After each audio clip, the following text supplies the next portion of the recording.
Hello friends, ನಮಸ್ಕಾರ. ನಾನು Somashekar. Friends, ನಿಮಗೂ ಮತ್ತೊಮ್ಮೆ ಸ್ವಾಗತ. ಮೊನ್ನೆಷ್ಟೇ ನಾನೊಂದು ವಿಡಿಯೋನ ಮಾಡಿದ್ದೆ. Xiaomi Redmi Note 7 ಬಗ್ಗೆ ಒಂದು ಸ್ಪೆಸಿಫಿಕೇಶನ್, ಪ್ರೈಸ್ ಎಲ್ಲ ಒಂದು ಡೀಟೇಲ್ಗಳನ್ನ ತಿಳಿಸ್ಕೊಟ್ಟಿದ್ದೀನಿ. ಸೊ ಹಾಗಾದರೆ Redmi Note 7 ಕೇವಲ 9,999 ರೂಪಾಯಿಗೆ 48 ಮೆಗಾ ಪಿಕ್ಸೆಲ್ ಕ್ಯಾಮ್ರಾ ಹೇಗೆ ಕೊಡ್ತಪ್ಪ, ಮತ್ತು ಸ್ನ್ಯಾಪ್ಡ್ರ್ಯಾಗನ್ 660 ಆಗಿರಲಿ, 4000 mAh ಆಗಲಿ, ಇದೇ ರೀತಿಯಾಗಿ ಹಲವಾರು ಹೊಸ ಫೀಚರ್ಸ್ಗಳನ್ನ ಕೊಡ್ತಿದ್ದಾರೆ. ಸೊ ಹಾಗಾದರೆ ಹೇಗಪ್ಪ ಇದು ಸಾಧ್ಯ? ಕೇವಲ 10,000 ರೂಪಾಯಿಗೆ 48 ಮೆಗಾ ಪಿಕ್ಸೆಲ್ ಕ್ಯಾಮ್ರಾ. ಇದುವರೆಗೆ ನಮಗೆ ಯಾವುದೊಂದು ಸ್ಮಾರ್ಟ್ಫೋನ್ ಕೂಡ ಕೊಟ್ಟಿರೋ 48 ಮೆಗಾ ಪಿಕ್ಸೆಲ್ ಈ ಒಂದು ರೇಂಜ್ನಲ್ಲಿ.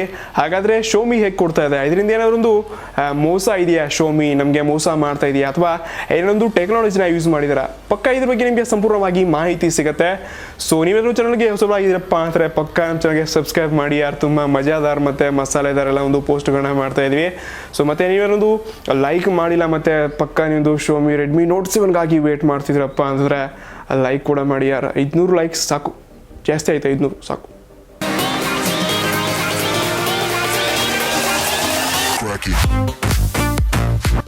ಸೊ ಫ್ರೆಂಡ್ಸ್, ಈ ಒಂದು ವಿಡಿಯೋಲಿ ಸ್ವಲ್ಪ ಇನ್ ಡೀಟೇಲ್ ಆಗಿ ತಿಳಿಸ್ಕೊಡ್ತೀನಿ. ಯಾರು ತುಂಬ ಸ್ಟಡಿ ಮಾಡಿದ್ದೀನಿ ಮತ್ತು ಈಸಿ ವೇನಲ್ಲಿ ನಿಮಗೆ ಅರ್ಥ ಆಗೋ ಹಾಗೆ ಪಕ್ಕ ನಿಮಗೆ ಒಂದು ವಿಡಿಯೋಲಿ ತಿಳಿಸ್ಕೊಡ್ತಾ ಇದ್ದೀನಿ.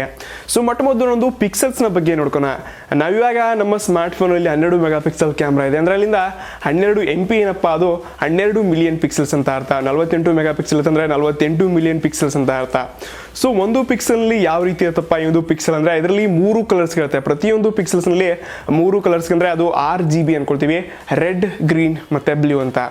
ಈ ಒಂದು 3 ಕಲರ್ಗಳನ್ನೊಂದು ಕಾಂಬಿನೇಷನ್ ಆಗಿ ಯಾವುದೇ ಬೇಕಾದರೂ ಕಲರ್ಗಳನ್ನ ಅಲ್ಲಿಂದ ಮಾಡ್ಕೊಳ್ಬೋದು. ಸೊ ಇವಾಗ 48 ಮೆಗಾ ಪಿಕ್ಸೆಲ್ ಕ್ಯಾಮ್ರಾ ಇದೆ ಅಂದರೆ ಅಲ್ಲಿಂದ 48 ಮಿಲಿಯನ್ ಪಿಕ್ಸೆಲ್ಸ್ ಇರುತ್ತೆ. ಈ ಎಲ್ಲ ಒಂದು ಪಿಕ್ಸೆಲ್ಸ್ ನಮ್ಮ ಒಂದು ಕ್ಯಾಮ್ರಾ ಸೆನ್ಸರ್ಗಳಿರುತ್ತೆ. ಈ ಒಂದು ಸೆನ್ಸರ್ನ ಸಹಾಯದಿಂದ ಕ್ಯಾಮ್ರಾ ಆನ್ ಮಾಡ್ಕೊಂಡಾಗ ನಿಮ್ಮ ಡಿಸ್ಪ್ಲೇ ಕರೆಕ್ಟ್ ಆಗಿ ಇಲ್ಲಿಂದ ಕಲರ್ಸ್ ತೋರಿಸ್ಕೊಡುತ್ತೆ. ಏನೊಂದು ಪಿಕ್ಸೆಲ್ಸ್ನ ನಾವಿಲ್ಲಿಂದ ನೋಡ್ತಾ ಇದ್ವಿ. ಈ ಒಂದು ಪಿಕ್ಸೆಲಿಂದ ಕಲರ್ ಸ್ಯಾಚುರೇಷನ್ ಇವಾಗ ಈ ಒಂದು ಗ್ರೇ ಕಲರ್ ಇದೆ, ಬ್ಲ್ಯಾಕ್ ಕಲರ್ ಇದೆ, ಒಂದು ಪರ್ಫೆಕ್ಟ್ ಆಗಿ ಇದು ತಿಳ್ಕೊಳ್ಳೋದು ಪಿಕ್ಸೆಲ್ಸ್. ಸೊ ಈ ರೀತಿಯಾಗಿ ನಮ್ಮ ಸ್ಮಾರ್ಟ್ ಫೋನ್ ಆಗುತ್ತೆ, ನಮ್ಮ ಟಿವಿ ಆಗುತ್ತೆ, ಅಥವಾ ನಮ್ಮ ಒಂದು ಟ್ಯಾಬ್ಲೆಟ್ ಆಗಲಿ, ಎಲ್ಲ ಒಂದು ಡಿಸ್ಪ್ಲೇನಲ್ಲಿ ಇದೇ ರೀತಿಯಾಗಿ ಒಂದು ಪಿಕ್ಸೆಲ್ಸ್ ಕೆಲಸ ಮಾಡುತ್ತೆ. ಸೊ ಪಿಕ್ಸೆಲ್ಸ್ ಯಾವಾಗ ಯಾವ ಸ್ಮಾರ್ಟ್ ಫೋನ್ ಅಥವಾ ಯಾವ ಒಂದು ಸೆನ್ಸರ್ನಲ್ಲಿ ಜಾಸ್ತಿ ಇರುತ್ತೆ ಅಲ್ಲಿ ಒಂದು ನಾಯ್ಸ್ನ ನೋಡ್ತೀವಿ. ಎಕ್ಸಾಂಪಲ್ ನಾವು ಒಂದು ಕತ್ತಲೆ ಒಂದು ಫೋಟೋಗಳನ್ನ ತೆಗೆದಾಗ ಯಾವ ರೀತಿ ಒಂದು ಚಿಕ್ಕ ಚಿಕ್ಕ ಪಾಯಿಂಟ್ಸ್ ಬರುತ್ತೆ ನೋಡಿ, ಇದಕ್ಕೆ ನಾವು ಒಂದು ನಾಯ್ಸ್ ಅನ್ಕೊಳ್ತೀವಿ. ಎಷ್ಟೊಂದು ಪಿಕ್ಸೆಲ್ಸ್ ಕಮ್ಮಿ ಆಗುತ್ತೆ ಅಷ್ಟೊಂದು ಒಳ್ಳೆ ಕ್ವಾಲಿಟಿ ಮತ್ತು ಒಂದು ಒಳ್ಳೆ ಕಲರ್ ಸ್ಯಾಚುರೇಷನ್ ಒಂದು ಫೋಟೋಗಳನ್ನ ನೋಡ್ಕೊಳ್ಬೋದು. ಸೊ ಇದಷ್ಟು ಪಿಕ್ಸೆಲ್ಸ್ ಕ್ಲಿಯರ್ ಆಯ್ತು ಇವಾಗ. ಸೊ ಹಾಗಾದರೆ Xiaomi ಒಂದು ಟೆಕ್ನಾಲಜಿನ ಕೊಟ್ಟರಪ್ಪ, ಯಾವ ರೀತಿ ಒಂದು ಆಲ್ಗೊರಿಥಮ್ ಮ್ಯಾಥಮೆಟಿಕ್ನ ಮಾಡಿದಾರಪ್ಪ ಅಂತಂದರೆ ಸ್ಕ್ವಾಡ್ ಪಿಕ್ಸೆಲ್ಸ್ ಆಗಿ ಇವನ್ನ ಕನ್ವರ್ಟ್ ಮಾಡ್ಕೊಂಡಿದ್ದಾರೆ. ಇವಾಗ ನಮ್ಮ ಹತ್ರ ಇಲ್ಲಿಂದ 48 ಮೆಗಾ ಪಿಕ್ಸೆಲ್ ಏನೊಂದು ಆ ಒಂದು MP ಅಂದರೆ ಮಿಲಿಯನ್ ಪಿಕ್ಸೆಲ್ಸ್ ನಾವು ನೋಡ್ಕೊಂಡಿದ್ವಿ. ಇವನ್ನೆಲ್ಲ ಸ್ಕ್ವಾಡ್ ಆಗಿ ಕನ್ವರ್ಟ್ ಮಾಡ್ಕೊಂಡಾಗ ಪ್ರತಿಯೊಂದು 4 ಪಿಕ್ಸೆಲ್ಗಳನ್ನ 1 ಪಿಕ್ಸೆಲ್ಗೆ ಕನ್ವರ್ಟ್ ಮಾಡೋದು ನಾವು ಇಲ್ಲಿಂದ ಬೀನಿಂಗ್ ಪಿಕ್ಸೆಲ್ಸ್ ಅಂತೀವಿ. ಈ ಒಂದು ಬೀನಿಂಗ್ ಪಿಕ್ಸೆಲ್ನ ಸಹಾಯದಿಂದ ಸ್ಕ್ವಾಡ್ ಪಿಕ್ಸೆಲ್ ಆಗಿ ಕನ್ವರ್ಟ್ ಮಾಡ್ಕೊಂಡಿದ್ದಾರೆ. ಪ್ರತಿ 4 ಪಿಕ್ಸೆಲ್ 1 ಪಿಕ್ಸೆಲ್ ಆಗಿ ಕನ್ವರ್ಟ್ ಆಗಿ ಬೀನಿಂಗ್ ಪಿಕ್ಸೆಲ್ನ ಸಹಾಯದಿಂದ ಇಲ್ಲಿಂದ ಕನ್ವರ್ಟ್ ಆಗಿ ಸ್ಕ್ವಾಡ್ ಪಿಕ್ಸೆಲ್ಸ್ ಆಯಿತು. ಸೊ ಸ್ಕ್ವಾಡ್ ಪಿಕ್ಸೆಲ್ಸ್ ಆದಾಗ ನಾವಿಂದ 48 ಮೆಗಾ ಪಿಕ್ಸೆಲ್ ಒಂದು ಕ್ಯಾಮ್ರಾ ನಮಗೆ 12 ಮೆಗಾ ಪಿಕ್ಸೆಲ್ ಅಲ್ಲಿ ಸಿಗ್ತಾ ಇದೆ. ಇದರಲ್ಲಿ ಟೋಟಲ್ ಆಗಿ 1.6 ಮೈಕ್ರಾನ್ ಪಿಕ್ಸೆಲ್ಸ್ ನಾವಿಂದ ನೋಡ್ತಾ ಇದೀವಿ. ಸೊ ಸದ್ಯಕ್ಕೆ ಈ ಒಂದು 48 ಮೆಗಾ ಪಿಕ್ಸೆಲ್ ಇರುವ ಕ್ಯಾಮ್ರಾ ಎಲ್ಲ ಪಿಕ್ಸೆಲ್ಸ್ ಇದೆ, ಬಟ್ ನಮಗೆ 12 ಮೆಗಾ ಪಿಕ್ಸೆಲ್ ಸಿಗ್ತಾ ಇದೆ.